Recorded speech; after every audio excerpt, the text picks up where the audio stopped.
तुम्हारा ब्रेन गलत फैसला भी इतनी कॉन्फिडेंस से करता है कि तुम्हें शक ही नहीं होता। और यही सबसे खतरनाक बात है।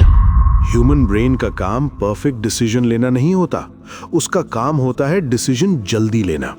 सर्वाइवल में स्पीड जीतती है, एक्यूरेसी बाद में आती है। इसलिए ब्रेन लॉजिक बिल्ड नहीं करता, शॉर्टकट यूज करता है। जो सोच कम मेहनत लेती है, जो स्मूथ लगती है, जो फेमिलियर होती है, ब्रेन उसे लॉजिकल समझ लेता है। लॉजिकल होना सही होना नहीं होता। लॉजिकल का मतलब होता है ये सोचना आसान था। और यहां सबसे बड़ा धोखा होता है। इसलिए कॉन्फिडेंट गलती कंफ्यूज सच से ज्यादा पावरफुल लगती है। ब्रेन कॉन्फिडेंस को प्रूफ समझ लेता है और डाउट को कमजोरी। जो सोच तुम्हें चैलेंज ना करें, तुम्हें अनकंफर्टेबल ना करें, तुम्हें रुककर सोचने पर मजबूर ना करें, वो अक्सर सच नहीं होती।